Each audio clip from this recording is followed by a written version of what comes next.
ప్రియ శ్రోతలారా, దేవుని వాక్యానికి మీరంతా సిద్ధముగా ఉన్నారు గదూ.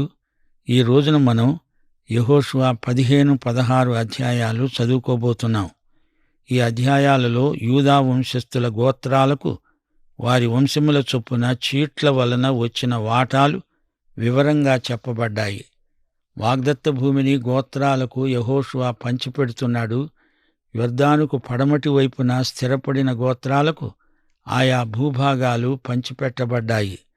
15వ అధ్యాయంలో యూదా గోత్రానికి వచ్చిన భూములు, 16వ అధ్యాయంలో ఎఫ్రాయిము భాగము, 17వ అధ్యాయం మనష్షే వాటా, 18, 19 అధ్యాయాలు షిమ్యోను, జెబులూను, ఇశ్శాఖారు, ఆషేరు, నఫ్తాలి, దాను గోత్రాలకు ఇవ్వబడిన భూములు.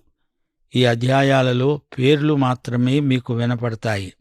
ఈ పేర్లన్నీ ఇశ్రాయేలు జాతికి సంబంధించినవి. ఈ రోజున విశ్వాసులమైన మనకు ఈ పేర్లతో ఎక్కువ ప్రమేయం లేదు. అయినా మా శ్రోతలు ఎవరికి వారే ఈ పేర్లన్నీ ఒకసారి చదువుకోవడం మంచిది. మేము ఈ అధ్యాయంలో ముఖ్యమైన వచనాలు మాత్రమే ఎత్తి చూపుతాము. ఇప్పుడు యెహోషువ 15వ అధ్యాయం 13, 14 వచనాలు. యెహోవా యెహోషువకు ఇచ్చిన ఆజ్ఞ చొప్పున యూదా వంశస్థుల మధ్యను యెఫున్నె కుమారుడైన కాలేబునకు ఒక వంతు, అనగా అనాకీయుల వంశకర్త అయిన అర్బా యొక్క పట్టణమును ఇచ్చాడు. అది హెబ్రోను. అక్కడ నుండి కాలేబు అనాకు యొక్క 3 కుమారులైన పెషయి, అహీమాను, తల్మయి అనే అనాకీయుల వంశీయులను వెళ్లగొట్టి వారి దేశాలను స్వాధీనపరుచుకున్నాడు. గమనించండి, కాలేబు తీసుకున్న స్థలంలో అనాకీయులు నివాసమున్నారు. కాలేబు వయస్సును బట్టి వృద్ధుడైనా ఆత్మబలము గలవాడు. శత్రువులను జయించగలననే విశ్వాసం అతనికున్నది. ఇప్పుడు 19వ వచనం వరకు వినండి. అక్కడ నుండి కాలేబు దెబీరు నివాసుల మీదికి పోయాడు. అంతకుముందు దెబీరు పేరు కిర్యత్సేఫెరు. కాలేబు కిర్యత్సేఫెరును పట్టుకొని దానిని కొల్లపెట్టిన వానికి నా కుమార్తె అయిన అక్సాను ఇచ్చి పెళ్లి చేస్తాను అని చెప్పాడు. కాలేబు సహోదరుడు కనజు కుమారుడు అయిన ఒత్నీయేలు కిర్యత్సేఫెరును పట్టుకున్నాడు. గనుక అతడు తన కుమార్తె అయిన అక్సాను అతనికిచ్చి పెళ్లి చేశాడు. ఆమె తన పెనిమిటి ఇంటికి వచ్చినప్పుడు తన తండ్రిని ఒక పొలము అడుగుమని అతన్ని ప్రేరేపించింది. ఆమె గాడిద దిగగా కాలేబు ఆమెను చూచి నీకేమి కావాలి అని ఆమెను అడిగాడు. అందుకామె అన్నది, నాకు దీవెన దయచెయ్యి.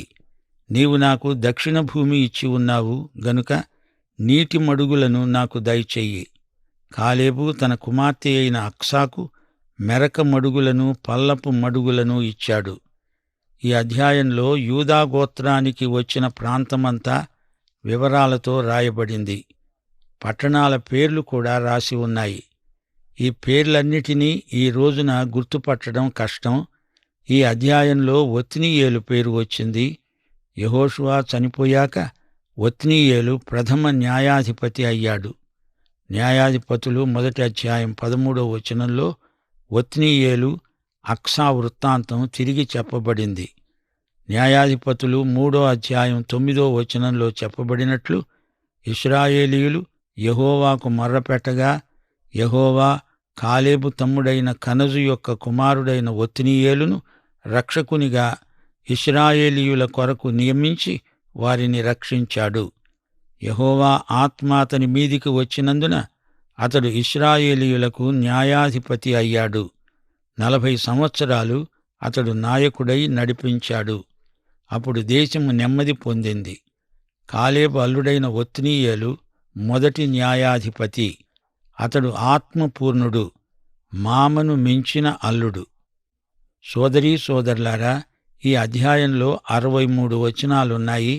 అయితే ఎక్కువగా స్థలాల పేర్లే ఈ అధ్యాయాన్ని నింపివేశాయి. యూదాగోత్రపు ఎల్లలు మొదట పేర్కొనబడ్డాయి. యెహోషువ గొప్ప రాజనీతి చతురుడు. ఈ భూములను పంచి ఇవ్వడంలో ఒక రహస్యముంది. ఎక్కడికక్కడే స్థానిక శత్రువులను వారే పోరాడి గెలువగలరు. కాలేబు చూడండి, స్థానిక శత్రువులను అతడే గెలిచాడు.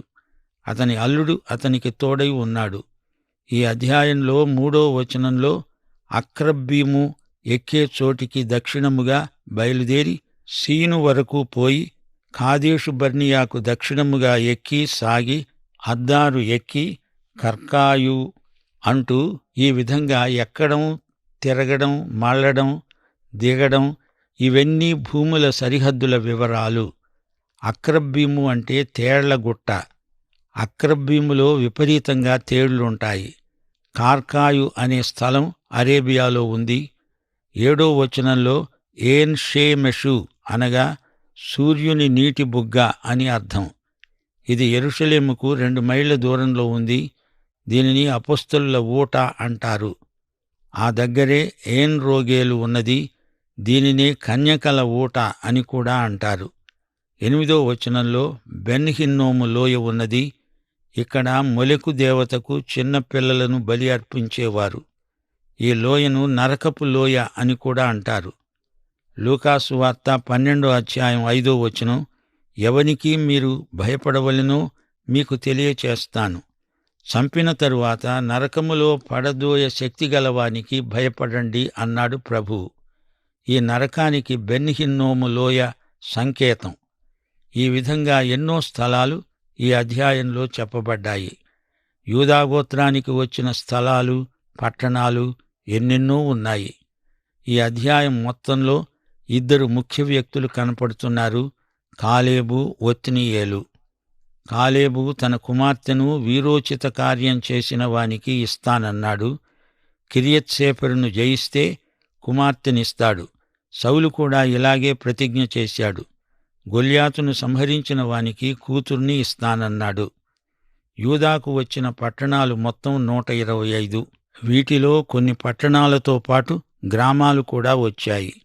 మొదటి పట్టణం కబ్సెయేలు, 38వ పట్టణం రిమ్మోను, 58వ పట్టణం మిస్పే, 100వ పట్టణం హెబ్రోను, 125వ పట్టణం ఎన్గెది. ఈ అధ్యాయంలో చివరి వచనంలో చెప్పబడిన మాట యెరూషలేములో నివసించిన యెబూసీయులను యూదా వంశస్థులు తోలివేయలేకపోయారు. గనుక యెబూసీయులు నేటి వరకు యెరూషలేములో యూదా వంశస్థుల మధ్య నివసిస్తున్నారు. సోదరీ సోదరులారా, యూదా ప్రాంతంలో కాలేబు కొంతవరకే జయించాడు. అయితే యూదా ప్రాంతం మొత్తం దావీదు కాలంలోనే జయించబడింది. యూదా ఇశ్రాయేలు మొత్తానికి దావీదు రాజయ్యాడు. ఇప్పుడు మనం 16వ అధ్యాయంలోకి వస్తున్నాము. ఈ అధ్యాయంలో ఎఫ్రాయిము గోత్రానికి భూములు పంచబడ్డాయి. యాకోబు 12 కుమారుల్లో యోసేపు ఒకడు. అతని 2 కుమారులు ఎఫ్రాయిము, మనష్షే. వీరిద్దరూ ప్రత్యేకంగా గోత్రకర్తలయ్యారు. లేవీ గోత్రము, యాజక గోత్రం, వారికి భూములు ఇవ్వబడలేదు గనుక మొత్తం 12 భూములు పంచబడ్డాయి. ఇప్పుడు యెహోషువ 16వ అధ్యాయం మొదటి 4 వచనాలు. యోసేపు పుత్రులకు చీటి వలన వచ్చిన వంతు యెరికో ఎదట యొర్దాను తీరాన ఉన్నది. తూర్పున ఉన్న ఆ యెరికో ఏటి వెంబడిగా యెరికో నుండి బేతేలు మన్యదేశం వరకు అరణ్యం వ్యాపిస్తుంది. అది బేతేలు నుండి లూజు వరకు పోయి అతారోతు అర్కీయుల సరిహద్దు వరకు సాగి క్రింది బేత్ హారోను వరకు, గెజరు వరకు, పడమటి వైపుగా ఎప్లేతీయుల సరిహద్దు వరకు వ్యాపించింది. దాని సరిహద్దు సముద్రం వరకు సాగింది. అక్కడ యోసేపు పుత్రులైన మనష్షే, ఎఫ్రాయిములు స్వాస్థ్యములు పొందారు. ప్రియ శ్రోతలారా, గమనించండి, యోసేపు పేరు మీద గోత్రం లేదు. యోసేపు రాహేలుకు పుట్టిన వారిలో జ్యేష్ఠుడు గనుక అతనికి రెట్టింపు స్వాస్థ్యం వస్తుంది. అందుచేత అతని 2 కుమారులకు అది సమానంగా ఇచ్చినప్పుడు ఎఫ్రాయిము, మనష్షేల స్వాస్థ్యాలు సంపూర్ణమయ్యాయి. వీరిద్దరి స్వాస్థ్యాల మొత్తం యోసేపు స్వాస్థ్యమవుతుంది. ఆదికాండం 48వ అధ్యాయం 5వ వచనం, యాకోబు అన్నాడు, ఇదిగో యోసేపు, నేను ఈజిప్టుకు నీ వద్దకు రాకమునుపు ఈజిప్టు దేశములో నీకు పుట్టిన నీ 2 కుమారులు నా బిడ్డలే. రూబేను, షిమ్యోనుల వలె ఎఫ్రాయిము, మనష్షే నా బిడ్డలై ఉంటారు. వారి తరువాత నీవు కన్న సంతానము నీదే. వారు తమ సహోదరుల స్వాస్థ్యములను బట్టి వారి పేర్ల చొప్పున పిలువబడతారు. ఉత్తరాదిన ఎక్కువ భూభాగము ఎఫ్రాయిము మనష్యేలకు వచ్చింది. వీరిద్దరి పేర్లు గోత్రకర్తల పేర్లలో చేర్చబడ్డాయి. యెహోషువ 16వ అధ్యాయం 5వ వచనం నుండి. ఎఫ్రాయిమీయుల సరిహద్దు అనగా వారి వంశముల చొప్పున వారికి ఏర్పరచిన సరిహద్దు. వారి వారి వంశముల చొప్పున ఎఫ్రాయిమీయుల గోత్ర స్వాస్థ్యం. ఎఫ్రాయిమీయులకు అక్కడక్కడ ఇయ్యబడిన పట్టణములు పోగా ఆ పట్టణములన్నీ వాటి గ్రామములు మనష్షేయుల స్వాస్థ్యంలో ఉన్నాయి. గెజరులో నివసించిన కనానీయుల దేశమును వారు స్వాధీనపరుచుకోలేదు. నేటి వరకు ఆ కనానీయులు ఎఫ్రాయిమీయుల మధ్య నివసిస్తూ పన్ను కట్టే దాసులై ఉన్నారు. ఎఫ్రాయిము సరిహద్దులు విన్నారు కదా. 15, 16 అధ్యాయాలలో పేర్కొనబడిన భూభాగాలు యూదులకు, ఇశ్రాయేలీయులకు ఎంతో ఆసక్తి గొల్పుతాయి. అయితే విశ్వాసులమైన మనము ఈ పేర్లను బట్టి కంగారు పడనక్కర్లేదు. మనకు దేవుడు పరలోక స్వాస్థ్యమిచ్చాడు. పరలోక పట్టణము మనదే. ప్రభు అయిన యేసుక్రీస్తుతో ఆయన సంఘము ఆయనతో పాటు పరిపాలన చేస్తుంది. సంఘం యేసు ప్రభు యొక్క సజీవ శరీరమే. ఈ అధ్యాయాలలో అక్కడక్కడ కాలేబు పేరు వినబడుతూ వచ్చింది. ఈ పేరుకు అర్థం ఎప్పుడైనా ఆలోచించారా? కాలేబు అంటే కుక్క. ఎవరినైనా కుక్క అని పిలిస్తే అది మర్యాద కాదు. కాని ఇతనికి అదే పేరు పెట్టబడింది. యెహోషువ, కాలేబు వీరిద్దరూ కాదేషు బర్నియా నుండి వేగు చూడడానికి కనాను దేశానికి వెళ్ళారు. వీరిద్దరూ తెచ్చిన నివేదిక విశ్వాస సహితమైనది, నిరీక్షణాత్మకమైనది. మిగతా 10 మంది కూడా నివేదికలు తెచ్చారు. అది విశ్వాసహీనమైన నివేదిక. వారి మాటల్లోనే వారి విశ్వాసము లేక అవిశ్వాసము తేటతెల్లమవుతుంది. మత్తయి సువార్త 12వ అధ్యాయం 36, 37 వచనాలు. యేసు ప్రభు అన్నాడు, మనుషులు పలికే వ్యర్థమైన ప్రతి మాటను గూర్చి విమర్శ దినమున లెక్క చెప్పవలసి ఉంటుంది. నీ మాటలను బట్టి నీతిమంతుడవని తీర్పునొందుతావు, నీ మాటను బట్టే అపరాధివని తీర్పునొందుతావు. కాలేబు మాటల వలన అతడు నీతిమంతుడని రుజువైంది. దేవుని కృపను నిరర్థకము చేయకూడదు. ఏశావు తన జ్యేష్ఠత్వాన్ని నిర్లక్ష్యం చేసి తీరని ఆధ్యాత్మిక నష్టం కొని తెచ్చుకున్నాడు. రోమాపత్రిక 9వ అధ్యాయం 13వ వచనంలో దేవుడన్నాడు, నేను యాకోబును ప్రేమించాను, ఏశావును ద్వేషించాను. కాలేబు నిండు మనస్సుతో దేవుణ్ణి వెంబడించిన భక్తుడు. క్రైస్తవ భక్తి యొక్క సారాంశమిదే. నిండు మనసుతో హృదయపూర్వకంగా నీ దేవుణ్ణి వెంబడించాలి. యేసును సన్నిహితంగా ఎరిగి ఉండాలి. 2 తిమోతి 1వ అధ్యాయం 12వ వచనంలో పౌలన్నాడు, నేను నమ్మిన వానిని ఎరుగుదును గనుక సిగ్గుపడను. నేను నమ్మిన సిద్ధాంతాన్ని ఎరుగుదును అని పౌలు అనలేదు. నేను నమ్మిన వానిని ఎరుగుదును అంటున్నాడు. నేను ఆయనకు అప్పగించిన దానిని రాబోయే ఆ దినము వరకు ఆయన కాపాడగలడని రూఢిగా నమ్ముకుంటున్నాను. ఇది గొప్ప సాక్ష్యం. యేసుక్రీస్తు లేవిని సుంకపు మెట్టు వద్ద చూచి నన్ను వెంబడించు అన్నాడు. అతడు వెంబడించాడు. అలాగే కాలేబు నిండు మనస్సుతో తన దేవుణ్ణి వెంబడించాడు. కుక్క తన యజమానుణ్ణి వెంబడించినట్లు వెంబడించాడు. లేవి యేసును వెంబడించాడు. ఆయన వెళ్ళిన చోటికెల్లా తాను వెళ్ళాడు. విశ్వాసముతో నడవాలి కాని వెలిచూపుతో కాదు. కుక్క తన యజమానిని వాసనను బట్టి గుర్తిస్తుంది, కంటిచూపును బట్టి కాదు. తన యజమాని వాసన కుక్క గుర్తుపడుతుంది.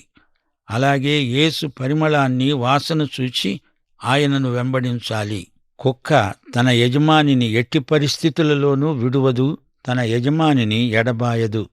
హెబ్రీ పత్రిక 6వ అధ్యాయం 12వ వచనం, మీరు మందులు కాక విశ్వాసము చేతను ఓర్పు చేతను వాగ్దానములను స్వతంత్రించుకోవాలి. సోమరితనము పనికిరాదు. అసహనము అవిశ్వాసము దేవునికి ఇష్టం లేదు. విశ్వాసము సహనము ఈ 2 కాలేబుకున్నాయి. యేసు ప్రభువు అపొస్తలులకు సహనము, విశ్వాసము ఈ రెండూ ఉన్నాయి. గనుకనే వారు అపొస్తలులు. ఒక వ్యక్తి యొక్క సంస్కృతి, సంస్కారము అకస్మాత్తుగా రావు. అతని పుట్టుక, అతడు పెరిగిన వాతావరణం, అతనికి క్రమశిక్షణ గరిపిన తల్లిదండ్రులు, దైవ సేవకులు, ఈ విధంగా ఎందరో నీ ఆధ్యాత్మిక సంస్కృతికి దోహదపడిన వారున్నారు. దేవుడు నీకేదైనా బహుమానమిస్తే మంచిదే కాని బహుమానం సౌశీల్యానికి ప్రత్యామ్నాయం కాదు.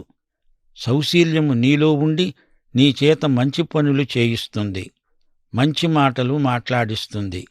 కుక్క తన యజమానుణ్ణి ఎవరు ఆటంకపెట్టినా వదలదు. విశ్వాసం ఉన్నవారు సహనశీలంతో కనిపెట్టగలరు. కాలేబు విశ్వాసానికి తగిన బహుమానం దొరికింది. అతనికి హెబ్రోను ప్రాంతం స్వాస్థ్యంగా దొరికింది. అందుకే జకర్యా 1:3 ప్రవక్త అంటున్నాడు, మీరు నా తట్టు తిరిగిన ఎడల నేను మీ తట్టు తిరుగుతాను. సోదరీ సోదరులారా, కాలేబు వలె నిండు మనస్సుతో ప్రభువైన యేసుక్రీస్తును వెంబడించండి. దేవుడు మనలను ఒక ప్రత్యేక ఉద్దేశ్యంతో సృష్టించాడు. మనం మన స్వార్థం కోసం బ్రతకటం ఆయన చిత్తం కాదు. ఇతరుల బాధను చూచి మనము బాధపడాలి. ఇతరుల సంతోషంలో మనము ప్రవేశించాలి.